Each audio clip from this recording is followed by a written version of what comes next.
Hello दोस्तों, कैसे हो आप सब। अब इस तरह का नाश्ता बच्चों को टिफ़िन में मिल जाए तो बच्चे अपना पूरा ही टिफ़िन ख़त्म करके आने वाले हैं, क्योंकि ये नाश्ता बना है बहुत सारी सब्जियों के साथ में। अब इतनी सारी सब्जियां बच्चे ऐसे तो खाएंगे नहीं, तो इनको खिलाने का एक नया तरीका ढूंढते हैं और चलिए मिलके बनाते हैं आज की हमारी रेसिपी, जिसमें बहुत सारी सब्जियां होगी और खाने में इतना यम्मी होगा कि बच्चे आपसे मांग मांग के खाएंगे। क्योंकि ये स्नैक्स हम बना रहे हैं ब्रेड के साथ में। अभी आप ब्रेड के साथ में बहुत सारी रेसिपीज़ बना रहे हैं, आप पकोड़े बना लेते हो, सैंडविच बना लेते हो, पर बच्चों को जो चीज़ चाहिए वो ही हम बनाएंगे। ये बच्चे होटल और रेस्टोरेंट्स में जाकर पैसा लगा खाते हैं और उतना वो मिलावट वाला भी होता है, उतना टेस्टी भी नहीं होता। तो hello and welcome to my channel स्वाद अपने घर का। मैं अल्पना आज आपके लिए लेकर आई हूँ एक रेसिपी जो ब्रेड से बन के तैयार होगी और उतनी ही टेस्टी होगी। हमने ब्रेड ले ली थी, अब इस तरह से चाकू से कॉर्नर्स काट लगते हैं। अब आपके पास में इस तरह का चाकू को ये वर्क नहीं करता है तो हम इसका एक और अल्टरनेट लेकर आए हैं। हम लाए हैं यहाँ पे कैंची। इस कैंची से भी हम इजीली काट सकते हैं। अब आपकी ब्रेड बहुत ज़्यादा सॉफ्ट हो तो चाकू से ब्रेड कट जाती नहीं, अच्छा शेप नहीं आता है, तो हम एकदम फिनिश वाला वर्क करेंगे। हम इसके कॉर्नर्स को कुछ इस तरह से निकालेंगे, ज़्यादा ब्रेड वेस्ट भी नहीं होगी और इस वेस्टेज जो निकलता है ये वेस्टेज नहीं होता। हम इसका क्रम्स बना के रख सकते हैं, इसको अलग अलग जगह यूज कर सकते हैं। मैं तो अक्सर इसको सुखा कर रख लिया करती हूँ, अगर सब्जी में डालना हो तो सब्जी में भी डाल देती हूँ, क्योंकि उससे लिक्विडिटी सेट हो जाती है। और अगर कोई आलू का मसाला बना रहे तो उसमें भी डाल देती हूँ। तो ये ब्रेड हमारी प्रिपेयर हो चुकी है, इसके हम इस तरह से कट लगा देंगे। अब ये देखने में बहुत अच्छा लगेगा और खाने में भी बहुत ज़्यादा कन्वीनियंट रहेगा। बच्चे इस तरह से अच्छे से पकड़ के इसको खा सकते हैं। आप देख सकते हो कितना अच्छा सा हमारा शेप निकल के आ गया था। सारी ब्रेड को हमने इस तरह से प्रिपेयर कर लिया है और इस तरह के जो स्नैक्स बनेंगे वो बच्चों के लिए बहुत हल्के होंगे और टिफ़िन के लिए तो एकदम परफेक्ट सी रेसिपी है। अगर आप रेसिपी को बनाएंगे तो बहुत अच्छा लगेगा। अगर आपको मेरी रेसिपी अच्छी लग रही है तो आप मुझे सब्सक्राइब कर सकते हैं, मेरे चैनल का नोटिफिकेशन ऑन कीजिएगा बेल से, तो आपको नई रेसिपीज मिलेगी। यहाँ हमने आधा कटोरी काजू भिगोया है। अब काजू आप देख सकते हो अच्छे से भीग चुका है। अगर आपके पास में टाइम नहीं हो तो आप गर्म पानी में इसके डाल कर रख दीजिएगा, अच्छे से भीग जाएगा वो। काजू बहुत ज़्यादा हेल्दी भी होता है और टेस्टी भी लगता है। हम बना रहे हैं आज इसकी मेयोनीज, तो इसके लिए मैं ले रही हूँ पनीर। अब जो मार्केट में मेयोनीज मिलती है वो बिल्कुल भी अच्छी नहीं होती। हम इस तरह से हेल्दी मेयोनीज घर पे भी बना सकते हैं। यहाँ मैंने लिया है पनीर। पनीर भी मैंने घर पे ही बनाया है और अगर आप चाहें तो मार्केट का भी यूज़ ले सकते हैं, कोई फ़र्क नहीं पड़ेगा उससे। पर यहाँ पे मैं डाल रही हूँ जो काजू हमने भिगो के रखे थे। अब इस तरह से आप काजू डाल के ये बनाएंगे तो कितना टेस्टी भी बनेगा और हेल्दी भी बनेगा। ये रेसिपी बहुत इजी है और बच्चों के लिए बहुत अच्छी होगी। यहाँ पे मैं मिला रही हूँ दूध।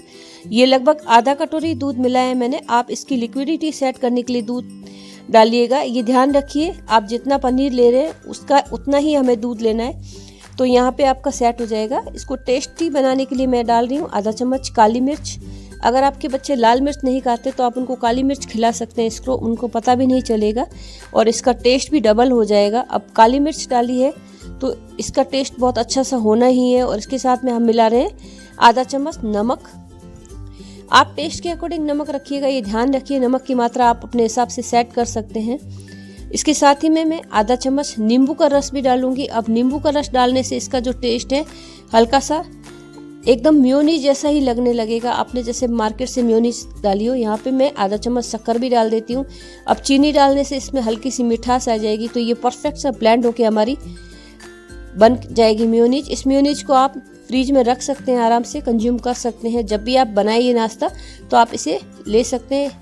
मैंने यहाँ पे नींबू का रस डाल दिया। अब नींबू के रस से इसका जो बैलेंस है वो सेट हो जाएगा और एकदम ये मेयोनीज जैसा ही टेस्ट करेगा और ये बहुत ज़्यादा टेस्टी भी है और हेल्दी भी है, क्योंकि पनीर के भी गुण मिले हैं। अब हम कुछ सब्जियां चॉप कर लेते हैं। मैं यहाँ पे ले रही हूँ गाजर। अभी मार्केट में गाजर बहुत अच्छी आ रही है और इतनी सारी सब्जियों के साथ में ये जो रेसिपी बनेगी आपको बहुत ही टेस्टी लगेगी। आपके बच्चे मार्केट से चीज़ सैंडविच बिल्कुल भी लाकर नहीं खाएंगे। मैंने यहाँ पे शिमला मिर्च भी ली है। शिमला मिर्च को भी मैं बारीक चॉप कर रही हूँ। अब जितना बारीक करेंगे उतना ही अच्छा लगेगा, क्योंकि बच्चे अगर बड़ा चंक्स हुआ तो उसको निकाल के फेंक देते हैं। इस तरह से मैं इसको एकदम बारीक सा चॉप कर देती हूँ। तो मैंने यहाँ पे हरी मिर्च को भी चॉप कर लिया है। हरी मिर्च ये ज़्यादा तीखी वाली नहीं है, तो मैंने एक मिर्च को चॉप किया। अगर आपके पास में तीखी मिर्च है तो आप उसको आधा ही लीजिएगा और आप चाहें तो इसको हटा भी सकते हैं। यहाँ पे क्योंकि हम शिमला मिर्च ले ही रहे हैं, इसकी बजाय आप लाल मिर्च भी डाल सकते हैं। मैंने यहाँ पे लिया है ये स्वीट कॉर्न। ये स्वीट कॉर्न फ्रीज़र में मेरे रखे हुए हैं तो मैं उसको निकाल के यूज करती रहती हूँ। ये सब्जियाँ आप देख सकते हो कितनी सारी है। मैंने इसमें बीट रूट भी ले लिया था, बीट रूट को भी मैंने महीन चॉप कर लिया है। अब इतनी सारी सब्जियाँ होने वाली है साथ में, तो सैंडविच तो अच्छा बनना ही है। मिर्च, स्वीट कॉर्न और गाजर और हमारे बीट रूट के साथ में ये सैंडविच बहुत ही अच्छा बनेगा। और हरी मिर्च भी हमारी तीखी नहीं है, तो बहुत ही ज़्यादा हमारा यम्मी सा आज की रेसिपी बनने वाली है। मैं स्वीट कॉर्न को पहले डाल देती हूँ एक बाउल में। इस तरह से ये सारी जो सब्जियां हमारी है, इन सबको मिलाकर ही हम आज की रेसिपी बनाने वाले हैं। अब आप अक्सर आलू भर के सैंडविच बना देते हो, एक ही तरह के सैंडविच खा के बच्चे बोर हो जाते हैं। तो आज की हमारी रेसिपी में बहुत सारा ट्विस्ट भी है और बहुत सारी टेस्टी चीज़ें भी है, तो आप इस तरह से ये बना सकते हो। अब गाजर को भी हम इस तरह से डाल देंगे। अब इस तरह से ये जो गाजर देखने में कितनी अच्छी लग रही है और जो अंदर की फीलिंग होगी इतनी रंग बिरंगी होगी, तो बच्चे तो एंजॉय करके खाएंगे। आप उसको हर सब्जी का गुण बता सकते हो और हर सब्जी की वैल्यू भी बता सकते हो इस तरह से। तो बच्चों के साथ मिलके आप काम करेंगे तो आपको बहुत अच्छा लगेगा। और आप हमारी रेसिपीज़ कहाँ से देख रहे हैं ये भी बताइएगा, और आपको अगर ये अच्छी लगे तो अपने दोस्तों के साथ में भी शेयर कीजिएगा। अब आपने कहा बीट रूट तो मिला ही नहीं, बीट रूट को हम थोड़ी देर बाद में मिलाएंगे क्योंकि ये मेयोनीज के कलर को डिस्टर्ब कर सकता है, तो मैंने इसको सबसे लास्ट में मिलाया था। अब मैं यहाँ पे 1 कटोरी जो हमने मेयोनीज तैयार किया था वो डाल देती हूँ। आप इसकी लिक्विडिटी देख सकते हो, कितना हमारा अच्छा मेयोनीज बन के तैयार हुआ और ये खाने में भी उतना ही टेस्टी है। इस मेयोनीज से आप सब्जी भी बना सकते हो, पनीर की बहुत ही अच्छी लगेगी। तो वो रेसिपी मैं आपके लिए जल्दी ही लेकर आऊँगी। इस तरह से हम इसको मिला लेंगे। अब यहाँ पे आपको ऐसा लगता है कि सब्जियाँ ज़्यादा होगी और मेयोनीज का नमक बैलेंस करना पड़ेगा, तो आप 1 चुटकी नमक डाल सकते हैं, टेस्ट कर लीजिएगा अपने हिसाब से।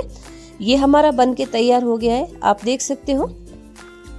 अब हमें यहाँ पे लाल मिर्च का उपयोग बिल्कुल भी नहीं करना है क्योंकि हमने हरी मिर्च डाली है और पेपर भी है इसमें, तो इस तरह से ये बैलेंस रहेगा। अब मैं यहाँ पे जो हमने बीट रूट काट के डाला था सबसे एंड में डाल रही हूँ, ताकि हमारी जो मेयोनीज का कलर है वो डिस्टर्ब नहीं होगा। अगर आपने पहले डाल दिया तो आपकी मेयोनीज रेड कलर की हो जाएगी। मैं डाल रही हूँ यहाँ पे चीज़। अब चीज़ की मात्रा आप अपने हिसाब से सेट कर सकते हैं। अगर आपने ज़्यादा चीज़ डाला तो बच्चों को अच्छा तो लगेगा पर अनहेल्दी भी हो सकता है, तो आप बैलेंस रखिएगा। मैं यहाँ पे 1 चीज़ स्लाइस का आधा ही यूज़ कर रही हूँ। ये मोज़रेला चीज़ है, मोज़रेला से बहुत अच्छा टेस्ट आता है उसमें और अच्छे से वो निकल के भी आता है। तो हमारा ये बन के तैयार हो गया था। इस तरह से आप ये पराठा भी बना सकते हो और सैंडविच भी बना सकते हो। तो मैं यहाँ पे आपको पूरी ब्रेड के साथ में भी बता देती हूँ। आप इस तरह से पूरी ब्रेड का भी बना सकते हैं और आप इसके कॉर्नर्स निकाल के भी बना सकते हैं। मुझे तो कॉर्नर्स निकाल के बनाया हुआ बहुत ज़्यादा अच्छा लगता है क्योंकि वो बहुत ज़्यादा सॉफ्ट और मॉइस्ट होता है। इस ब्रेड के कॉर्नर्स की वजह से ये थोड़ा सा हार्ड लगता है, पर कोई ज़रूरी नहीं है कि आप इसके कॉर्नर्स निकालें। पर कुछ चीज़ें ऐसी होती है जिसके निकालने से आपको एकदम मार्केट जैसा, होटल जैसा टेस्ट आता है। तो इस तरह से हम ये जो स्लाइस तैयार किया था इसके ऊपर भी इस तरह से लगा देंगे। आपको इसे पूरे कॉर्नर्स तक फैलाना है ताकि हमारा जो ये पूरा कवर हो जाएगा ब्रेड का स्लाइस। इस तरह से दूसरी ब्रेड आप इसके ऊपर रख दीजिए और देखने में भी ये देखिए कितना अच्छा सा लग रहा है। और आप चाहे जितना इसमें भर सकते हैं, ये नहीं कि मैंने जितना कम डाला है आप उतना ही डाला है, आप पूरा इसको भर सकते हैं। तो इसको हम एक साइड से रख के सीधा तवे पे टोस्ट करके दिखा देते हैं आपको।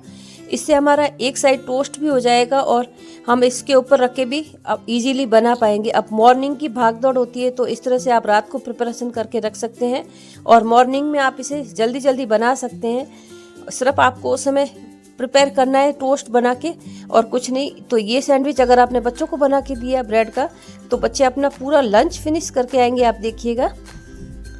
इस तरह से अगर आप 2 ब्रेड का भी बना देते हैं बच्चों के तो उनके लिए पर्याप्त होगा। एक छोटा बच्चा, उसको बहुत सारी सब्जियां भी मिल जाएगी और उसको हेल्थ बेनिफिट भी उनको पता चल जाएंगे। तो इस तरह से आप ये रेसिपी बना दे सकते हैं। आप चाहे तो गेहूं के आटे की ब्रेड भी ले सकते हैं, कोई ज़रूरी नहीं है कि आप वाइट ब्रेड लें, आप ब्राउन ब्रेड से भी इसे बना सकते हैं। जल्दी ही मैं ब्राउन ब्रेड का भी ये सैंडविच लेकर आऊँगी आपके लिए। तो इस तरह से हम इसको बटर या घी से सेक लेंगे। अब आपके ऊपर डिपेंड करता है कि आप इसके ऊपर कितना यूज़ कर रहे हैं। आप देख सकते हो एक साइड से हमारी टोस्ट हो चुकी है, तो अभी मैं इसको ज़्यादा डार्क नहीं कर रही हूँ, मैं इसको उलट पलट के ही पकाने वाली हूँ। ये सैंडविच खाने में तो बहुत ही ज़्यादा टेस्टी लगेगा, अंदर से जूसी होगा और सब्जियों का जो फ्लेवर है वो बहुत अच्छा आएगा। सब्जियां हल्की सी टोस्ट भी हो जाएगी और अच्छा लगेगा खाने में वो भी। तो इस तरह की रेसिपीज़ बनाने में तो इजी होती ही है और खाने में भी बहुत ज़्यादा टेस्टी लगती है। तो आप इसे मॉर्निंग ब्रेकफास्ट में ले सकते हैं, हल्का फुल्का आपको अच्छा लगेगा ये। तो एक तरफ से हमारा एकदम गोल्डन ब्राउन सा कलर आ चुका है, उसी तरह से मैं इसको दूसरे तरफ से भी पकाने वाली हूँ। ये रेसिपी मुझे तो बहुत पसंद आई, हमारे बच्चों को भी बहुत अच्छी लगी, हमने इंजॉय करके खाया है। आप इसे एक बार ज़रूर बना के देखिएगा। तो टिफ़िन हमारा परफेक्टली तैयार हो जाता है।